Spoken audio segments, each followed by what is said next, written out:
استقلالنا طلع صوت الأحرار ينادينا للاستقلال، ينادينا للاستقلال، لاستقلال وطننا، ينادينا للاستقلال، لاستقلال وطننا. تضحيتنا للوطن خير من الحياة، أضحي بحياتي وبمن عليك، أضحي بحياتي وبمن عليك.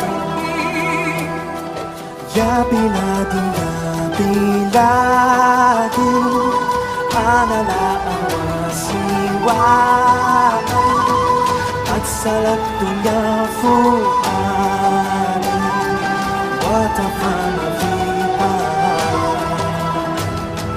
قد سلكت يا فؤادي وتفان فيها. كل شيء فيك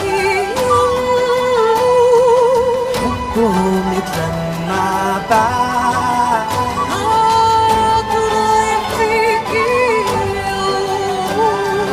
تستهي فيه الحياة، يا ترى يأتيك يوم تستهي فيه الحياة. من جبالنا طلع صوت الأحرار ينادينا للاستقلال، من جبالنا طلع صوت الأحرار ينادينا للاستقلال، ينادينا للاستقلال، لاستقلال وطننا، ينادينا للاستقلال، لاستقلال وطننا.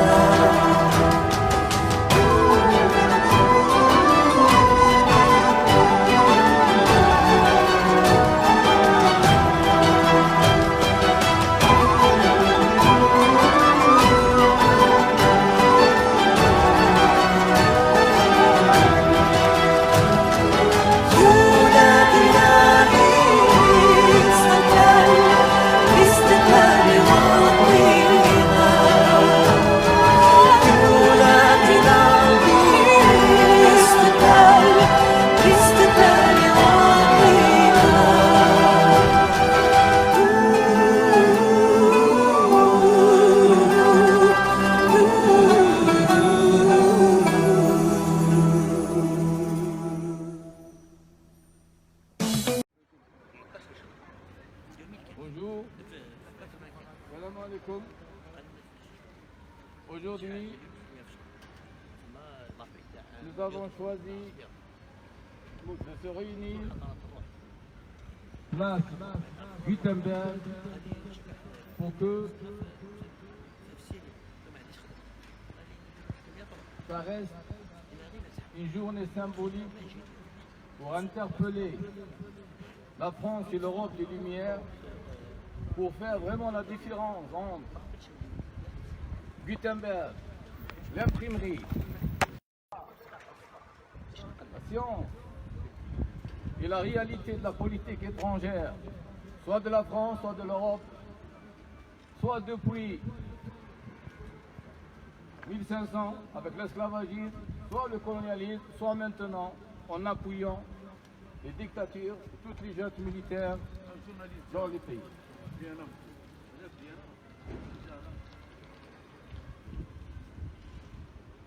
Donc notre présence aujourd'hui, elle s'insère dans cet esprit-là. Dénoncer la politique étrangère de la France et de l'Europe vis-à-vis des pays, principalement les pays d'Afrique. En Algérie, la junte militaire opprime et terrorise son peuple. La France de Macron et l'Europe complice. C'est le thème réellement de notre rassemblement aujourd'hui. Au lieu d'être solidaire avec un peuple, et ici je parle exclusivement pour ce rassemblement du peuple algérien,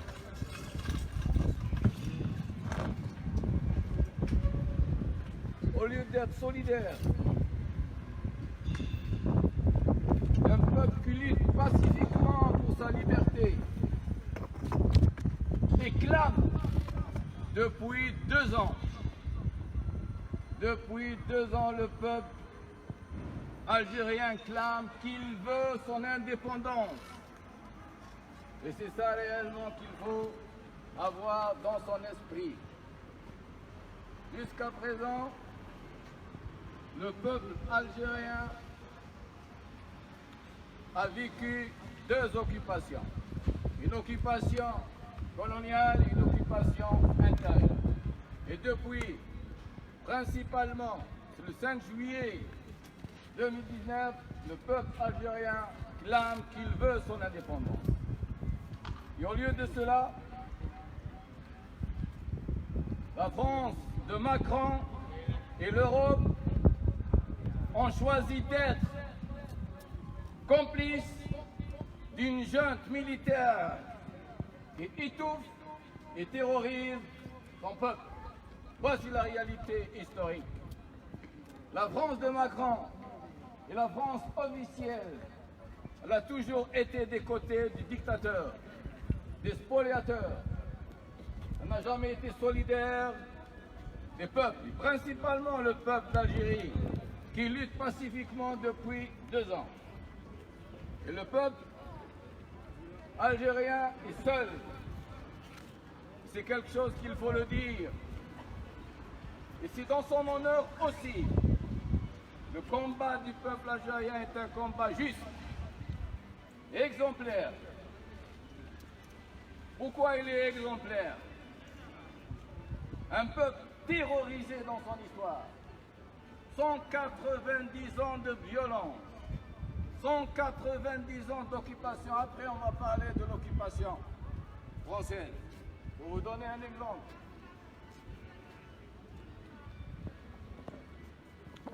L'occupation française reste l'une des occupations les plus terribles qu'a pu vivre le peuple algérien.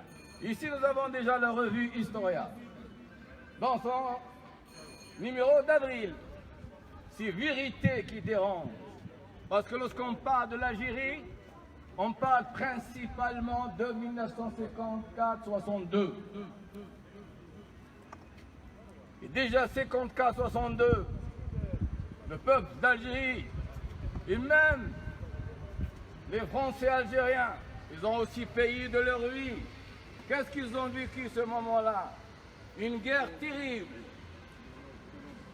L'armée française a utilisé les mêmes méthodes que l'armée nazie, que la Gestapo. Elle torturait. Et elle a torturé des Français. Maurice Audin, Henri Ralec dans son livre La Question. Donc, lorsqu'on parle de la guerre d'indépendance, il ne faut pas oublier de remonter à l'origine de cette violence. L'origine, c'est 1830 jusqu'à 1870. C'est une vérité qui dérange. Si on va vous lire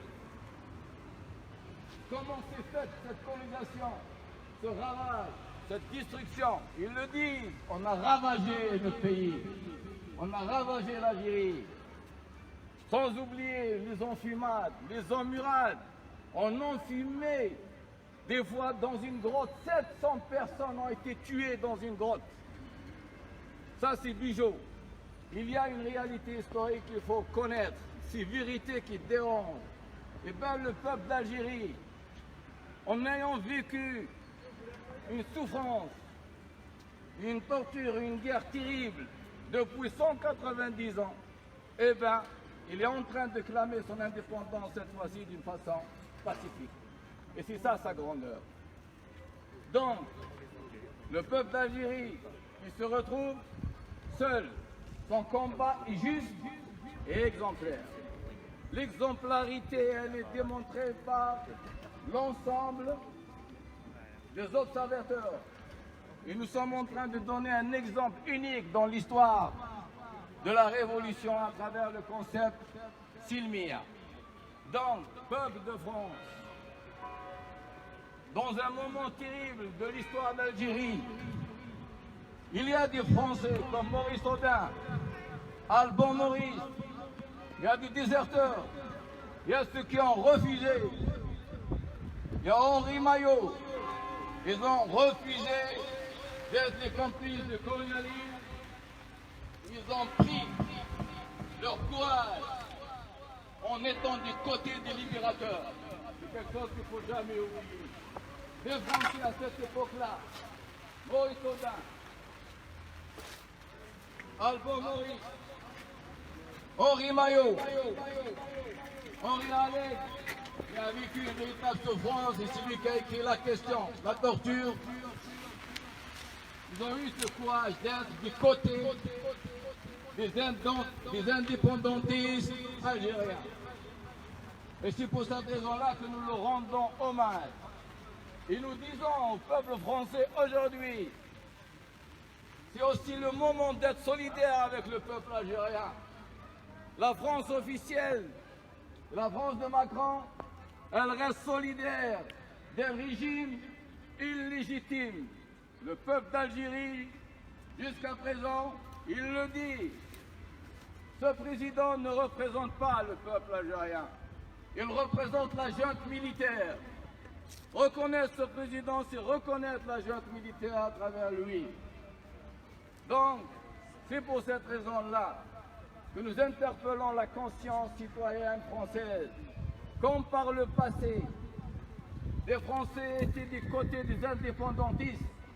Maurice Audin, Alban Maurice, Henri Maillot, les déserteurs, ils ont sauvé l'honneur de la France.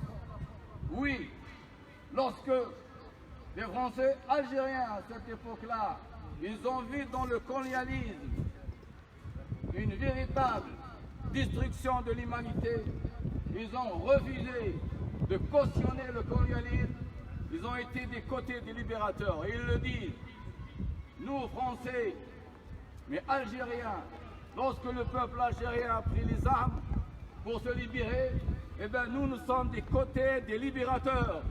Et c'est pour cette raison qu'ils ont sauvé l'honneur de la France. Alors c'est le moment aujourd'hui, peuple français aussi, de défendre l'honneur du peuple français en étant solidaire du peuple algérien qui lutte depuis 2 ans pour son indépendance. Alors, qui s'oppose? Jusqu'à présent, c'est la France-Algérie. Que défend la France-Algérie? Elle défend les intérêts d'une minorité, l'oligarchie financière. Cette oligarchie qui est à l'origine des malheurs des 2 peuples. Le peuple de base français souffre, comme souffre le peuple algérien. Et qui profite de cette richesse? C'est l'oligarchie, la minorité financière.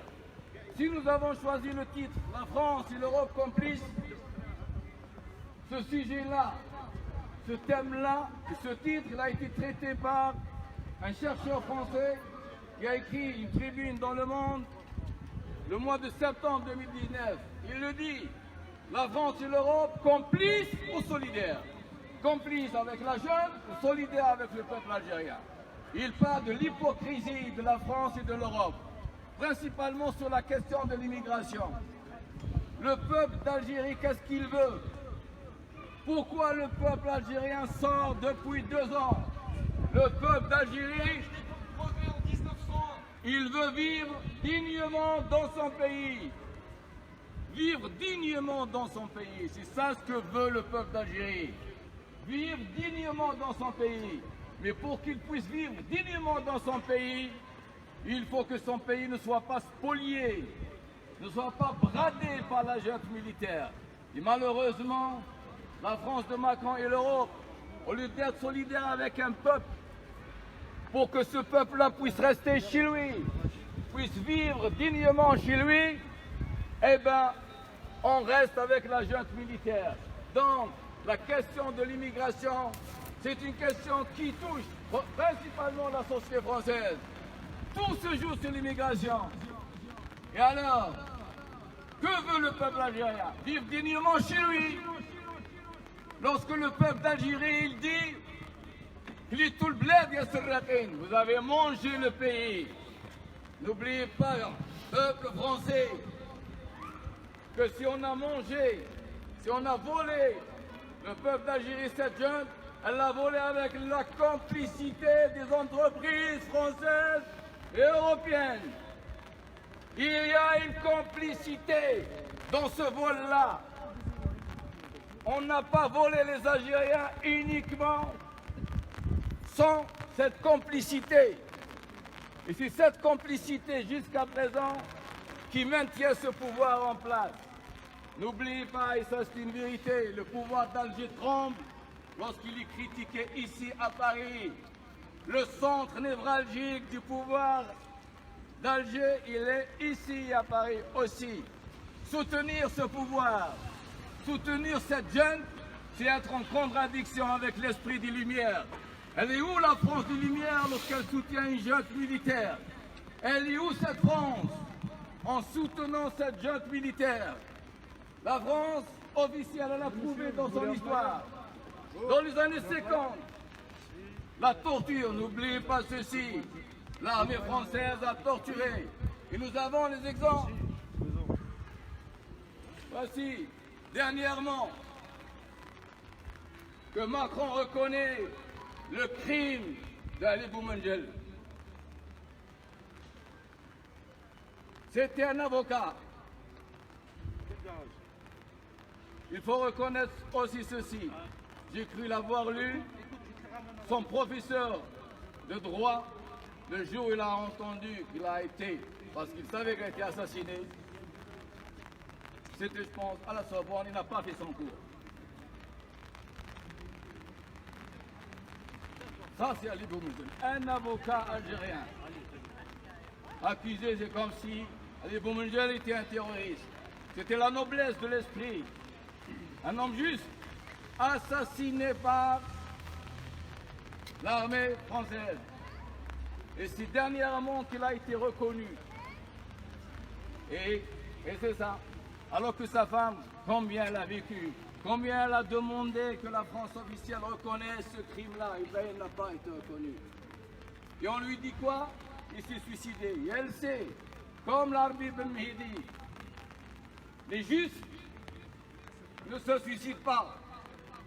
Ça, c'est une vérité historique. Mais lorsque une armée utilise les mêmes méthodes de la Gestapo, oui, elle assassine. Mais les justes ne se suicident pas. Et ce juste ne s'est pas suicidé. Il a fallu 57. L'année 57, c'est l'année la plus terrible. Voici une deuxième image. L'Arbi Ben Mehdi.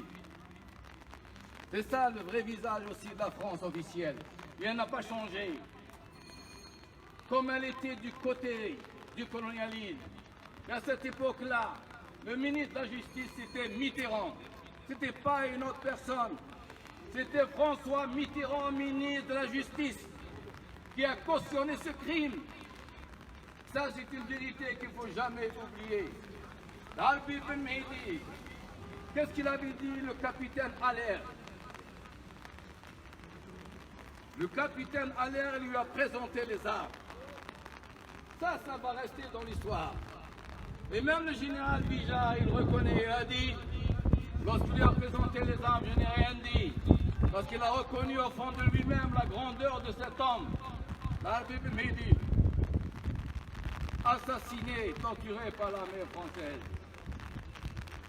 Eh bien, sa sœur n'a jamais voulu. Vija lui-même lui a demandé est-ce qu'il peut venir se recueillir sur la tombe d'Arbi Ben Mehdi. Elle a refusé. Le capitaine Allaire, il a dit, c'est un prince. J'aurais souhaité servir sous ses ordres. Et bien voici la France officielle, qu'est-ce qu'elle a fait de ces hommes-là? Ben ça, c'est les années 54. Vous avez aussi. Malheureusement, même en Algérie, on ne parle pas de la grandeur aussi de cet homme. C'était aussi هذا مسؤول تاع جمعية العلماء المسلمين في وقته. Mais il a été enlevé d'une façon mystérieuse par l'armée française. Assassiné de la même manière. L'arbitre précis. Et enlevé à son domicile dans des conditions mystérieuses. Ça, c'était aussi en 57, pour vous donner une idée. L'année 57 reste une année noire, une année terrible.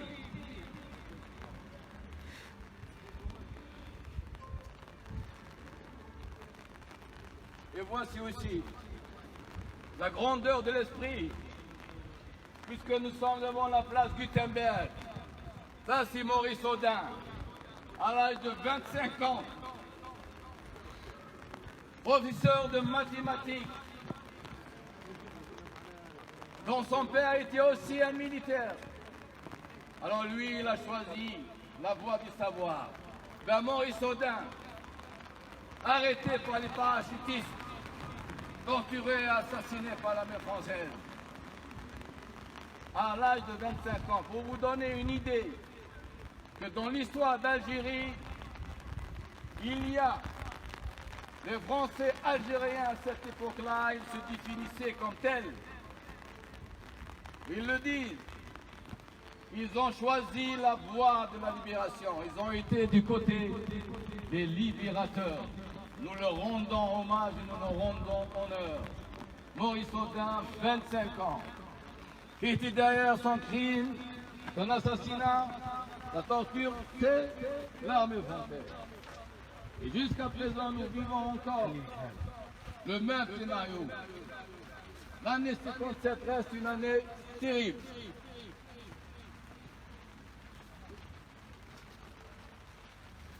C'est bon? C'est bon? Les livres, c'est pas la peine, Mahmoud. Les livres, les livres, non, on est indien, right? Après, c'est... Non, c'est...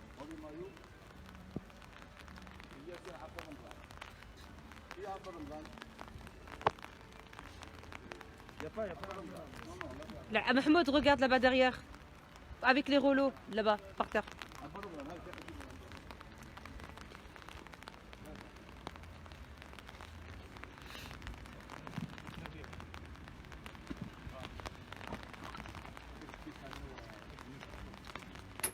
Oh là là là. Ça, c'était uniquement pour faire une petite comparaison. Alors, je vais mettre en face.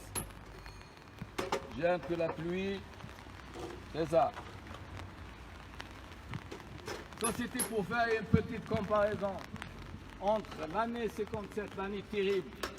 Ça restera dans l'histoire de la guerre d'indépendance algérienne une année terrible. C'est pour cette raison que rendre hommage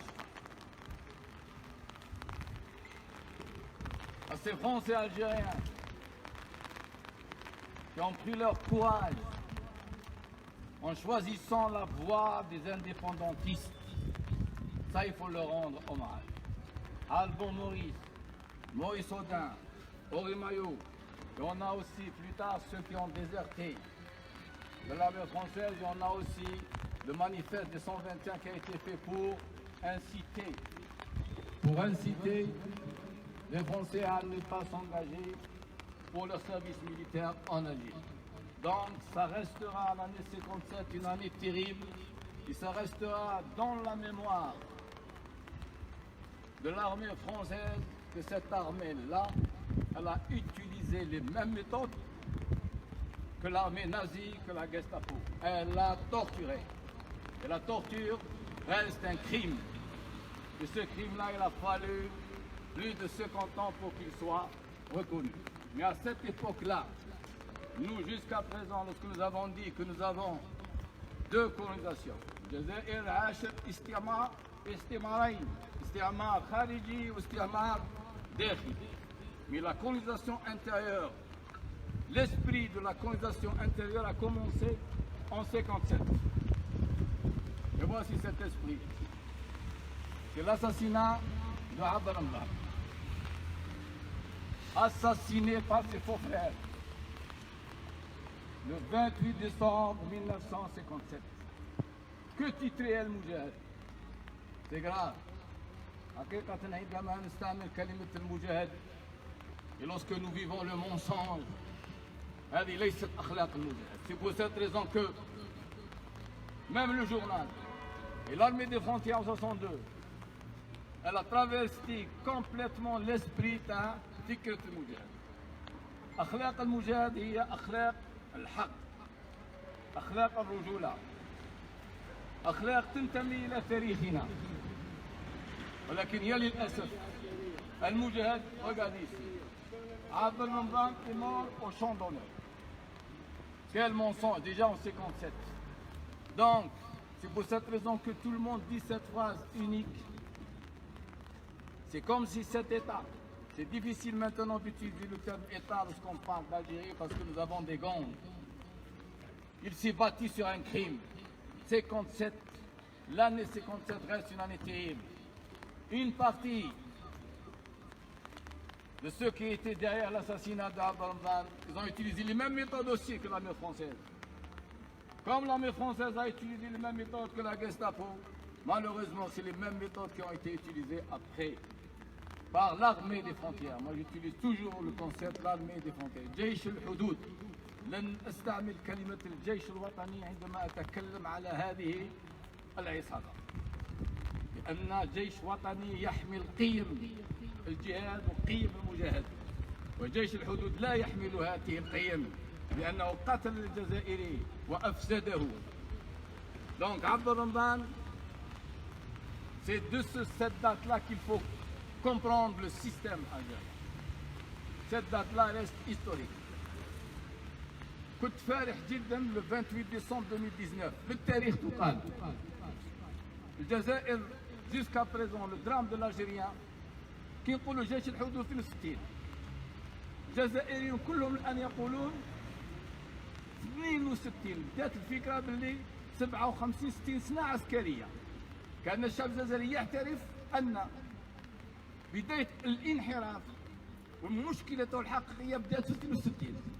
Et Aït Ahmed le prouve en 63 lorsqu'il a dit non à cette armée des frontières parce qu'elle va fasciser la société algérienne. Et la fascisation, c'est la mort.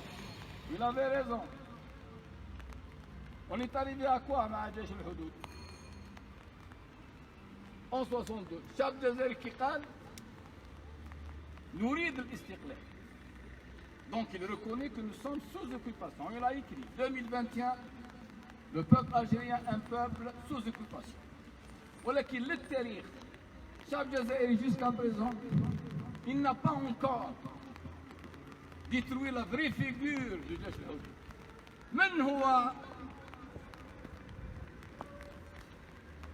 اللي كان على رأس جيش الحدود؟ كي لو chef de l'armée des frontières ماشي بوخروب أبو مدين. Et ça c'est la première imposture. Pour moi Boumediene, c'est le premier imposteur de l'Algérie. Il nous a volé notre histoire. جيش الحدود هو الذي ترأس جيش الحدود. Et depuis 62, jusqu'à présent, tous les conflits que nous vivons ne sont que la traduction des problèmes qui se sont posés en 62. Lorsqu'un peuple, on lui vole son histoire, lorsqu'on lui vole son indépendance, tout redevient possible. Et depuis cette date-là, toutes les convulsions, tous les problèmes que nous avons vécus ne sont que la traduction de ce crime-là. 62, le peuple algérien, il a vécu presque des grandes phases. Même Boumediene, il a inculqué au peuple algérien qu'on peut régner par la force. Le Khouchouna. Chadli fait partie de l'armée des frontières. En 56, il a regagné l'armée des frontières. Donc, il fait partie. Chadli, qu'est-ce qu'il a inculqué au peuple algérien? On peut gouverner par l'ignorance. أدخل في عقلية الشعب الجزائري نستطيع حقيقة أن نحكم بالجهل. Et l'ignorance est devenue comme le poisson dans l'eau. Boumediene a inculqué l'idée de la force. وأصبح الجزائري يتغنى بخشونته. أي خشونة؟ Chadli دخلنا الفكرة qu'on peut gouverner par l'ignorance. ثم جاء المحنط الأخير Il fait partie de l'armée des frontières. Les trois grands moments de l'histoire d'Algérie, qui a gouverné, c'est les trois de l'armée des frontières. Boumediene, Chedli, et puis nous avons Bouteflika. Bouteflika, qu'est-ce qu'il a introduit? L'idée de l'argent. الرجال تشترى وقالها tout homme s'achète, c'est une question de prix. On m'a قالهاش en 2009, قالها en 1999 dans sa campagne électorale. Il leur a dit tout homme s'achète, c'est une question de prix. على الشعب الجزائري أن يفكر فقط إنسان تعلموا الخشونة وزيد له الجهل وزيد له الدراهم. Qu'est-ce qu'il va devenir? Et c'est ça la réalité du peuple algérien. En 92, 99, qui m'a couché avec le marhala? En 92, 99, le pire, c'est l'armée des frontières avec son esprit, les DAF, les déserteurs de l'armée française. On a été gouverné depuis 62 jusqu'à maintenant par l'armée des frontières. أبشع وجه بتاع جيش الحدود هي 92 99 سي l'armée اللي دافرت de l'armée française خالد نصار وجماعته بالخير. Donc c'est l'armée des frontières qui est à l'origine. C'est l'armée des frontières qui est à l'origine de tout le malheur du peuple algérien. Donc cette armée des frontières, le premier crime commis et sur lequel toute l'Algérie, nous vivons notre drame, c'est Abraham. Nous sommes à Fulbidère, comme j'étais heureux. Vous savez pourquoi? Le 28 décembre 2019, le 28 décembre 2020, Inch'Allah, le 28 décembre 2021, les Algériens kharjou fi shara avec la photo de Abraham et non celle de Bouharouba. Et c'est ça la grande victoire. Le Térikh. Pourquoi j'ai apporté aujourd'hui à Abraham, c'est pour dire ça. Le 28 décembre, مات أبو خروبة أو كالآخرون qu'il a été assassiné par l'armée des frontières, par les DAF eux-mêmes. Ça c'est une autre histoire. Mais le plus important, c'est que le 28 décembre 2019, le retour de l'histoire, c'est pas au pluriel, le retour de l'histoire. Chaque Jazairi bada يسترجع تاريخه. Qui nous a volé notre histoire? C'est l'armée des frontières. وللتاريخ هذه الأسئلة يقولها المؤرخ الوحيد للتاريخ الجزائري هو هذا النظام أي هذه العصابة. Comment expliquez-vous ceci? Lorsque l'histoire est écrite par des gangs, par le pouvoir en Algérie, c'est lui l'écrivain de l'histoire. Comment voulez-vous que l'écrivain de l'histoire qui a assassiné, qui a tué, qui a détruit, puisse nous écrire une histoire digne des hommes tels que Abraham et les autres? Eh bien non, c'est pour cette raison qu'il nous a volé notre histoire. Boumediene est le premier imposteur de l'histoire d'Algérie parce qu'il nous a volé notre histoire. Tout ne devient possible. C'est ça ce qu'il faut avoir dans la tête. Lorsqu'un peuple, on lui vole son histoire, c'est fini. وكل الصراعات تاعنا هي نتاج هذه السرقة الأولى. إنهم سرقوا منا تاريخنا. Donc, Abraham reste le premier point. Le deuxième, le voici. Pour parler des crimes, puis après on parlera du mois de Tibéri. Est-ce que vous avez une idée qui est cet homme?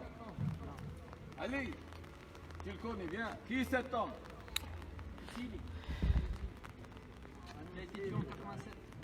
Ali Missili. Li Missili assassiné en 96. Quel est le crime d'Ali Missili? Voici. Missili mort pour avoir aimé l'Algérie. 7 avril 87 à Paris. Assassiné le 7 avril.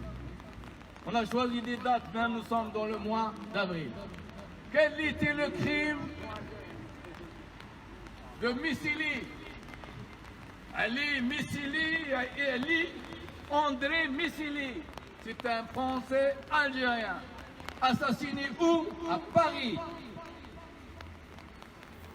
Quel était son crime, Ali Missili? Parce qu'il a aimé l'Algérie. C'était un homme juste. Voici le destin des hommes justes. Voici le destin des hommes qui défendent la vérité. Qui l'a assassiné? C'est le DRS. C'est la police politique algérienne. Avec la complicité de qui? Gutenberg. C'est ça la France des Lumières. Eh bien la France des Lumières, M. Gutenberg, elle est complice d'un crime. Ali Missili est aussi un avocat. Comme l'était Boumedjel. Ben voici la vérité de l'histoire. En 87, qui était ministre de l'Intérieur? Monsieur Pasqua. Tous les crimes, tout ce qui s'est passé en France, lorsque Pasqua est le ministre de l'Intérieur, il a toujours cautionné les criminels d'Alger. La France officielle, comme Pasqua comme ministre de l'Intérieur, elle a toujours cautionné les crimes. Ali Missili a assassiné en 87. Et Ahmed, il a écrit un livre sur ça. Parce que en 87, Ali Missili, c'était aussi un homme qui voulait, qui a œuvré pour qu'en Algérie, la paix s'installe, pour que les Algériens retrouvent la voie juste et la voie démocratique. Malheureusement, la France officielle, elle ne veut que des serviteurs à Alger, que ceux qui servent leurs intérêts. Et c'est ça le drame. Crime d'État. Qu'est-ce qui a été écrit à cette époque-là? Ce crime d'État qui déshonore la vie république, la 5e République, monsieur.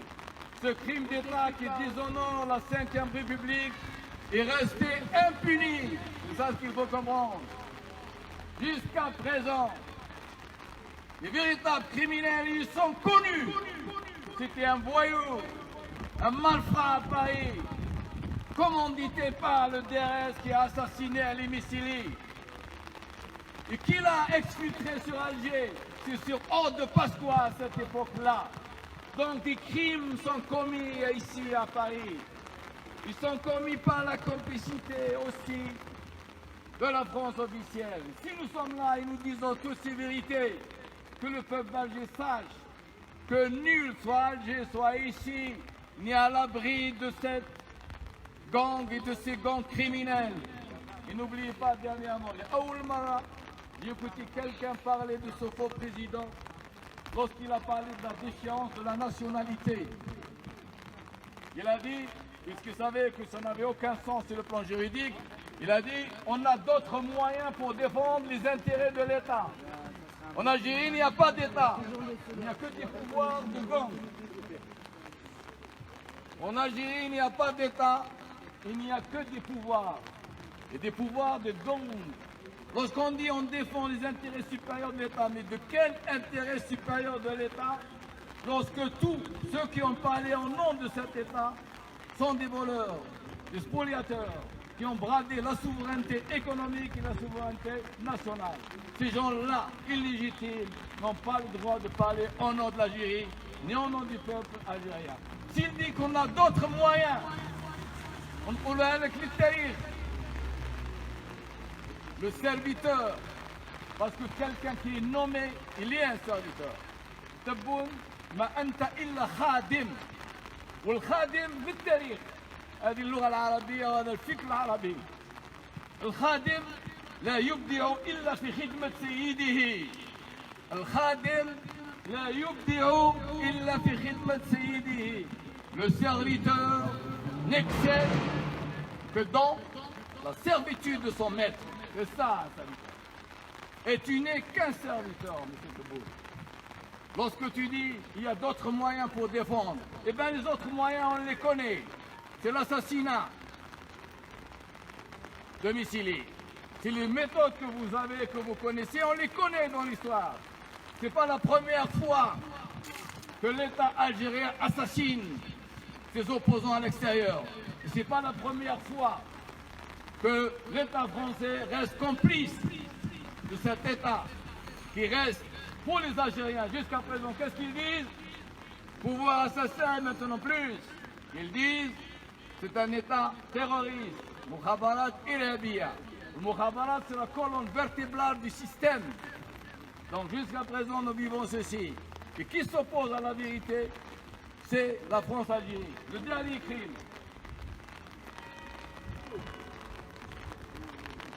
Le crime de Tibérine. Le 28 mars, ici à Strasbourg, place Broglie, place de la cathédrale,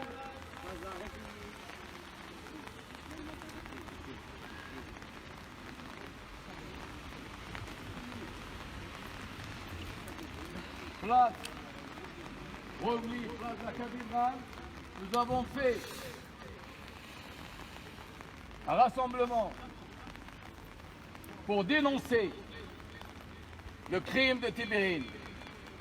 Ça, c'est un crime qui reste impuni, comme les autres crimes.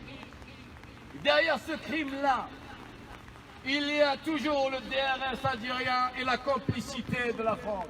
Comme cela a été en 57, comme cela on l'a vu en 87, la complicité de la France dans ce crime-là, elle est là. Et elle est avérée, parce que jusqu'à présent, la France n'a jamais voulu qu'il y ait une véritable enquête sur le crime de Tibérine. Et le crime de Tibérine, pour l'histoire, c'est Pasqua qui était ministre de l'Intérieur une deuxième fois à cette époque-là. C'est ça ce qu'il faut comprendre. Pasqua a toujours été un allié inconditionnel de la junte militaire et principalement des éradicateurs. Les moines de Tibérine, pour l'histoire, les voici. Le frère Christian, le frère Luc, le frère Michel, le frère Christophe, le frère Célestin, le frère Paul. Voici tous les 7 moines de Tibérine. Dans leur cœur de chrétiens, il n'y a pas de frontière dans l'amitié entre les peuples. Ces moines de Tibérine, ils ont inauguré un véritable dialogue interreligieux. Le frère Christian, vous connaissez l'art. Il a lu le Coran, il a fait avec l'imam de Médéa des rencontres annuelles. La personnalité de Saint-Egidio, il venait de Rome, il venait assister à ces journées-là. Eh bien, le frère Christian était un homme de paix, de dialogue. Ces moines-là, ils ont fait le choix d'être et de vivre avec l'Algérie. Ils ont dit, le frère Christian, j'ai aimé ce pays, et j'ai aimé les Algériens. Au moment le plus terrible de leur histoire, ils savaient qu'ils étaient menacés. Ils ont choisi de rester en Algérie. Ils ont fait le choix de l'avenir de l'Algérie. À travers eux, nous témoignons, nous les honorons. Ce sont des hommes qui n'ont pas déserté, qui n'ont pas choisi de sauver leur vie. Ils voulaient sauver leur honneur et l'idéal, leur idéal. Quel était leur idéal? Puisque le christianisme parlait de fraternité, de paix, d'amour, ils ont voulu témoigner au peuple algérien au moment le plus dur de son histoire. Ils ont fait corps avec ce peuple-là, ils sont restés, ils ont payé de leur vie. Mais le drame pour nous, on le reconnaît, on salue leur mémoire. Ils ont donné leur vie pour sauver l'avenir. Oui, ils ont sauvé cet avenir interreligieux, mais l'Algérie n'a pas été sauvée. Ils voulaient sauver l'Algérie, et malheureusement pour nous, jusqu'à présent, le peuple d'Algérie continue à crier qu'il est encore sous occupation. Donc nous restons encore un peuple sous occupation. Dénoncer ce crime-là.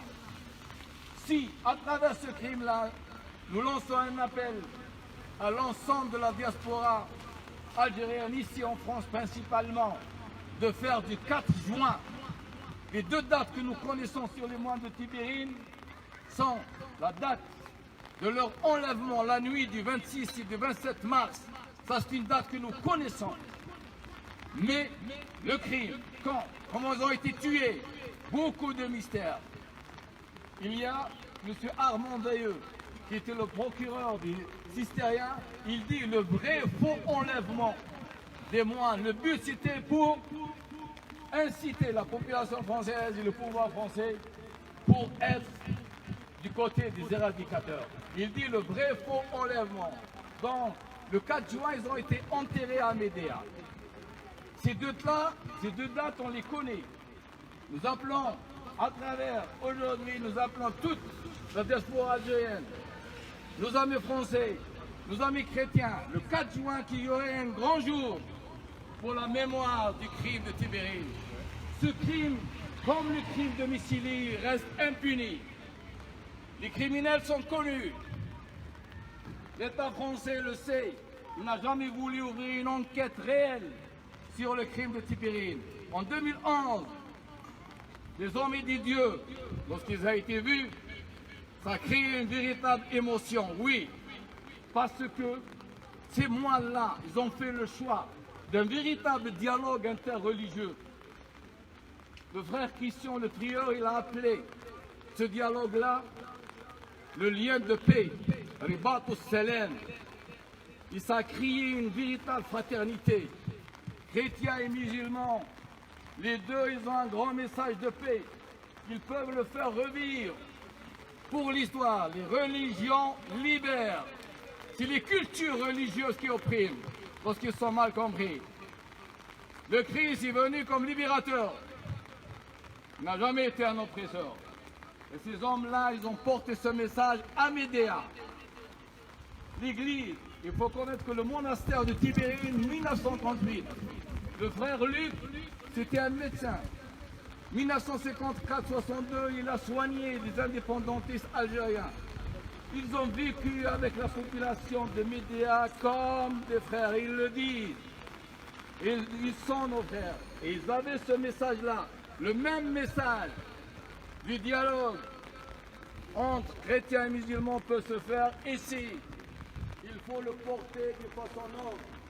Nous appelons pour le 4 juin une journée ici à Strasbourg pour continuer à dénoncer qui sont les véritables commanditaires de ce crime et pour dynamiser ce dialogue-là interreligieux. Le but, ce n'est pas de se limiter à qui sont les commanditaires, parce que la vérité, la justice n'exclut jamais la vérité. On peut pardonner lorsqu'on sait à qui on pardonne. Je le dis, le pardon n'a de sens que si la justice fait corps avec le pardon. La vérité est nécessaire pour que la justice pour que le pardon puisse avoir un sens. Donc le 4 juin, c'est dans cet esprit. Mais le but, c'est aussi de développer, de dynamiser ce dialogue interreligieux. Les chrétiens en Algérie, ils ont porté ce message-là. Donc, c'est comme si à travers eux, l'Église chrétienne peut continuer à vivre en Algérie parce qu'ils ont porté ce message-là. Il y a aussi Monseigneur Divan. Il y a même, durant le colonialisme, il y a ceux qui l'appelaient Mohamed Divan. Alors pourquoi? Parce qu'ils étaient du côté de la liberté et de l'indépendance. Et c'est ça le message chrétien. C'est d'être des côtés des pauvres, d'être des côtés des justes. Et c'est ça le dialogue religieux, qu'on peut aussi propager ici à travers l'esprit des moines. Mais tant que nous avons la France-Algérie, malheureusement, il y a de la pluie, les livres, on ne peut pas les monter. La France-Algérie, c'est Jean-Baptiste Rivoire avec Louis Agbo, deux journalistes, qui ont écrit ce livre-là. Et Jean-Baptiste Rivoire, celui qui a fait le documentaire sur les moines de Tibérine. Il a écrit aussi un livre sur le crime de Tibérine. Donc la France-Algérie, c'est le véritable rempart pour la vérité, pour l'amitié entre les deux peuples, pour l'histoire. Le malheur de nos deux peuples n'est que la conséquence directe de la France-Algérie, parce qu'à travers la France-Algérie, qui bénéficie de cette France-Algérie, c'est la minorité financière et l'oligarchie financière. On appauvrit les peuples, on les détruit uniquement à travers des intérêts. Et quel intérêt? Des intérêts financiers qui détruisent la vie et la fraternité entre les peuples. C'est pour cette raison dénoncer la France-Algérie à travers le crime de Tibérine, c'est faire rencontrer la fraternité entre les deux peuples.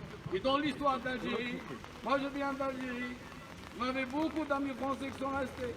Et vous avez beaucoup qui ont soutenu l'indépendance de l'Algérie. Les peuples, lorsque l'esprit de la justice les anime, les peuples se reconnaissent. La vérité nous unira, la justice nous unira. Mais tant qu'il y a des intérêts financiers, tant qu'il y a de la manipulation, malheureusement, nous resterons toujours entre nous et la vérité, c'est la France-Algérie. Le crime de Tibérine, le 4 juin, si nous serons nombreux pour dénoncer, je peux vous dire que si on lève le voile sur les véritables commanditaires de l'assassinat des moines de Tibérine, on connaîtra beaucoup de vérités sur ce qui s'est passé, sur ce qui se passe ici. Donc j'espère que le 4 juin, nous serons nombreux pour dénoncer, pour clamer justice pour les moines de Tibérine et pour tout ce qui s'est passé en Algérie et pour être solidaire avec le peuple algérien. Et ça, c'est la dernière idée. Ne jamais oublier que le peuple algérien, depuis 2 ans, son combat est juste. Et en plus, il est exemplaire. On n'a jamais vécu dans l'histoire révolutionnaire d'un pays 2 ans d'une exemplarité totale. Un peuple qui continue à croire, qui continue à lutter et à espérer. C'est pour cette raison qu'on fait appel au peuple français, au peuple du monde. Les peuples du monde depuis, surtout à partir de 2019, il y a un réveil des peuples. Les États oppriment parce que les intérêts de l'État souvent ne sont pas les intérêts des peuples. La preuve, c'est les archives. De quel droit une minorité dans n'importe quel pays a le droit de connaître les archives? Pour vous dire que toute vérité n'est pas bonne à dire. Pour qui? Uniquement pour les criminels. Mais pour nous, en tant que peuple, pour moi, lorsqu'on est honnête, lorsqu'on est juste, la vérité ne nous fait pas peur. La vérité, c'est comme une lumière, elle guide. Mais lorsqu'on cache la vérité, c'est lorsqu'on cache la vérité qu'on détruit les peuples parce qu'on ne peut pas bâtir une amitié sur le mensonge. Donc c'est pour cette raison que les États ne servent pas les intérêts de leur peuple. Et en France, nous avons beaucoup d'exemples et on l'a montré. En 1957, l'année la plus terrible durant la guerre d'indépendance, l'armée française torturait. Elle a torturé des Français algériens. Maurice Audin, Alban Maurice, Henri Maillot et Henri Ralleg. Je vous conseille les jeunes de lire son livre La Question. C'est le premier qui a introduit le problème posé, la question. L'armée française, avec tout ce qu'elle a vécu, l'esprit de la résistance, comment cette armée peut être torturée? Malheureusement, l'armée des frontières en Algérie, elle reproduit les mêmes méthodes. Elle détruit, elle assassine. Nous avons une jeune militaire qui étouffe et terrorise son peuple. C'est pour cette raison que le peuple français, fidèle à son histoire de la Révolution française, je vais m'arrêter là pour citer une phrase de Émilie Biscop, qui était la compagne de Messali El-Had. Qu'est-ce qu'elle a dit en tant que Française? C'est une Lorraine, elle est née à 9 maisons. C'est une fille d'ouvrier, une syndicaliste. Qu'est-ce qu'elle a dit? Puisqu'elle s'inspire de la Révolution française. Elle était la compagne de Messali El-Had, qui était le chef de l'idée de l'indépendance. Qu'est-ce qu'elle a dit? Dans mon cœur de Français, c'est pas la même phrase. C'est avec cette phrase-là que j'ai tiré cette phrase-là. Dans mon cœur de Française, il n'y a pas de frontière dans l'amitié entre les peuples. Ça, c'est Émilie Biscop. Si je ne dis pas Émilie Biscop, qui n'est pas connue même ici en France, alors c'est une grande dame. Pourquoi elle n'est pas connue? Parce qu'elle a choisi d'être la compagne de Messali El-Had, qui était le chef, l'idée de l'indépendance d'Algérie. Elle a été sa compagne parce que pour elle, elle est française. Donc la liberté, ça fait partie de ses gènes. Donc elle a dit cette phrase: dans mon cœur de Française, il n'y a pas de frontière dans l'amitié entre les peuples. Si je ne vous dis pas qui l'a dit, vous aurez l'impression que c'est Victor Hugo. Eh bien non, c'est Émilie Biscop qui a dit cette phrase. Et je veux lui rendre honneur parce que cette phrase-là s'inspire de cette dame-là. Dans leur cœur de chrétien, il n'y a pas de frontière dans l'amitié entre les peuples. Pour vous le dire, j'ai découvert cette dame-là, 9 maisons. On lui a rendu hommage, on est parti à 9 maisons pour lui rendre hommage. Et c'est Émilie Biscop, une syndicaliste, une fille d'ouvrier. Et vous connaissez tous ici la Lorraine comme étant un bassin minier. Et bien cette dame-là, elle a dit cette phrase-là et elle était pour l'indépendance de l'Algérie. C'est-à-dire que les cœurs nobles, les cœurs justes sont toujours derrière les causes justes. C'est pour cette raison que pour nous, témoigner, rendre hommage aux moines de Tibérine, c'est un devoir, une exigence morale. Mais on demande au peuple français d'être aussi solidaire avec le peuple algérien dans sa lutte.